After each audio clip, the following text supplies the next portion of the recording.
भगवान शंकर का एक अवतार तो सुरभि के गर्भ से हुआ है। भगवान शंकर ने सुरभि के गर्भ से नील वृषभ के रूप में अवतार ग्रहण किया है, पुराणों में वर्णन है।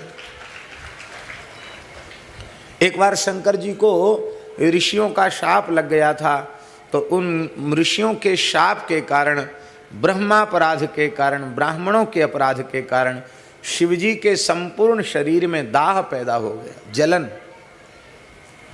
हिमालय में चले गए, मानसरोवर में चले गए, कहीं भी दाह शांत नहीं हुआ। तब अंत में नित्य गोलोक धाम की अधीश्वरी जो सुरभि गौ माता हैं, उनकी शरण में भगवान शिव गए और सुरभि की स्तुति की। सुरभि ने कहा कि मैं तुम्हारा दाह शमन करूंगी, संपूर्ण पाप ताप संताप और शाप का शमन करने की सामर्थ्य मुझ में है।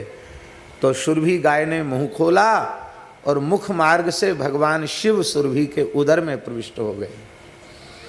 अब जब शिवजी चले गए उदर में, तो बिना शिवजी के तीनों लोकों में हाहाकार मच गया।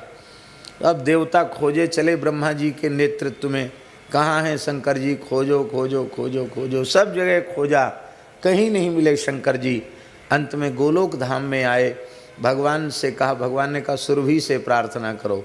तो सुरभि से प्रार्थना किया, तो सुरभि ने कहा कि देखो मेरे गर्भ में भगवान शिव विराजमान है, देख लो। देखा तो साक्षात भगवान शिव नील वृषभ के रूप में गर्भ में थे। देवताओं ने स्तुति किया और वह भगवान नील वृषभ के रूप में प्रकट हुए। और शिवजी ही शिवजी को धारण करते हैं, शिव तत्व को धारण करने की सामर्थ्य किसी सामान्य में कहाँ है। इसलिए नंदी भी शिवजी का ही स्वरूप है। इसी प्रकार से पक्षियों में गरुड़ भगवान का स्वरूप है और गरुड़ जी भगवान का वाहन है।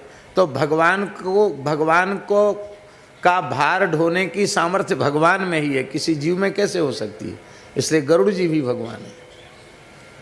नंदीश्वर शिव स्वरूप ही है।